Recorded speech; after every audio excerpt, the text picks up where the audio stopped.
And sometimes we could be more like a gladiator. Get into life's arena and do battle for yourself. Like so many of us, you may have stopped showing up for yourself a long time ago. You may have given up on dreams and withdrawn from taking the risks that would put you on the podium. We abhor feelings of shame and a sense of feeling less than. Other people have told us we are not good enough and that others are better than we are in doing something, so we're slain. Oftentimes we don't even realize that we have settled for mediocrity to avoid the critics and have exited the arena of life. Exit stage left. We have all felt the horrors of the feelings of inadequacy, embarrassment, and shame. And by the time we are adults, even our subconscious brains are doing all they can to avoid ever feeling those feelings again. That's how we build the walls of our own prisons and lock ourselves away. Marcus Aurelius said, "Love nothing but that which comes to you woven in the pattern of your destiny, for what could more aptly fit your needs?" And if you are ever going to be yourself out there, you will need to rise above the judgments, criticisms, and contempt of other people. Your family and friends, your own boss or co-workers, like you, are entrenched in your position. It makes them feel safe when you stay the same. It gives them more room to grow. But what I suggest to you guys today is to become your own gladiator and make sure that you can get yourself back into the arena of life. Stand tall and proud, and don't even wear a helmet or a mask for that matter. Being your true, authentic self requires that you become willing to walk into this arena naked and be seen for who you really are. There comes a time in life when we can no longer lay down our arms and be who others want us to be. We don't like unpredictable outcomes. None of us do. Anyone who puts themselves out there and gets a dose of criticism, particularly from those people who are too scared to walk into the arenas, spotlight themselves, are a problem. Just look at the comments on people's work and imagine the pounding that one could take from these masked enemies.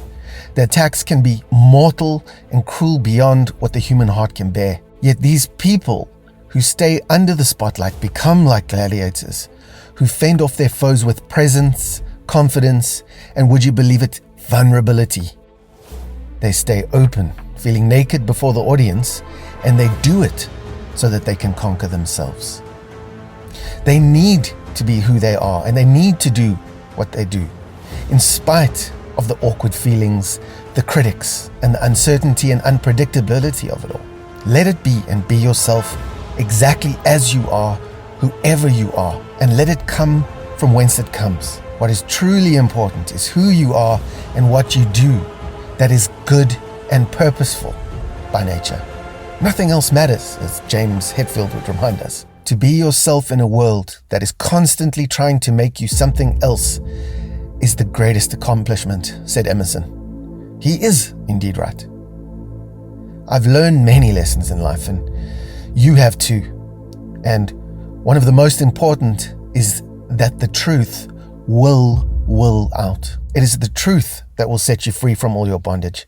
The bondage of self-doubt, depression, loneliness, and hopelessness and despair. I mean, you see, gladiators are like this. They have a passion for their missions, and they lead from the front and don't dictate from the back. A gladiator always encourages himself and others to take risks by keeping cool and calm, in composure, and they are prepared for any battle all day long, 24 hours a day. This is how we need to be. We don't need to turn on and off like a light switch. When someone insults us, we don't need to retreat, nor do we need to pick up arms. Defense is, after all, the first act of war. All we need to be is be true to ourselves, and our presence will be felt soon enough. So whatever you need to do, whoever you need to become, do that. Get into life's arena and do battle for yourself without the armor. Stay vulnerable, stay open, instead of closing off in fear. This is how you overcome your shadow self. See, fear is not real. And we know this because it comes and goes. It gets created and then vanishes. Fear is always kind because it's always disappearing. So make sure that you're not the one to disappear. Let fear do that, as it's only false evidence appearing real, FEAR. And much like other people who you do battle with in life, they too will disappear. Don't disappear yourself, because under the kinks in their armor, they are just like you and me, afraid to be themselves sometimes. The first president of the United States of America, Abraham Lincoln, said, "If I care to listen to every criticism, let alone act on them, then this shop may as well be closed. I've learned to do my best, and if the end result is good, then I don't care for any criticism. But if the end result is not good, then the praise of 10 angels wouldn't make a difference." Get into life's arena and do your best, because your best is who you really are.